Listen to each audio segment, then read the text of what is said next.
Today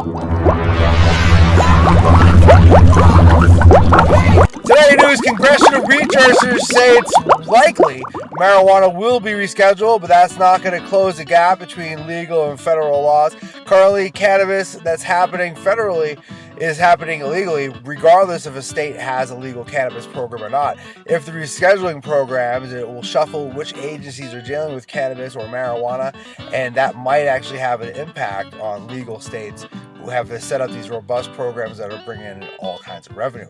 Hopefully for those states that won't happen. The other thing that could happen though is that states who do not have legal cannabis, people in those states could actually get cannabis legally if it ends up going towards federal legalization, regardless of whether the state wanted it or not.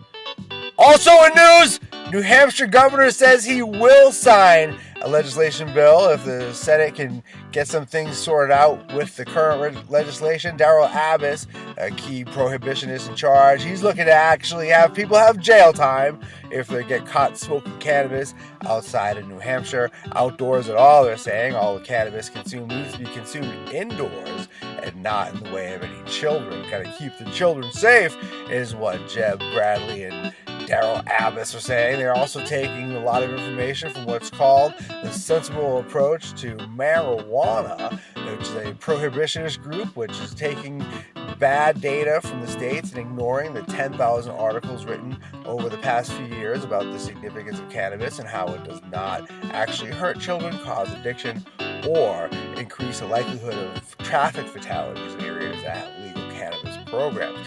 Meanwhile, New Hampshire requires anyone who has pain medication or a prescription for it to try the opiates first and not to get legal cannabis. New Hampshire is actively supporting a wild opiate addiction problem. In fact, they're bringing people to the major cities like Manchester, where they're being bused to other cities like Keene and Jaffrey.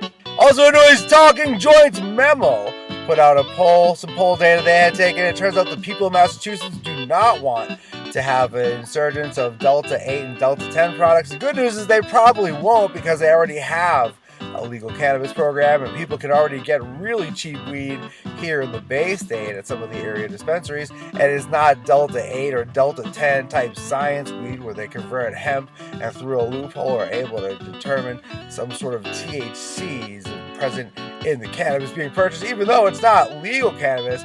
And some are saying that product actually is dangerous because of the scientific process from which they're converting cannabinoids to Delta 9 or 8 or 10 or X or Z or whatever.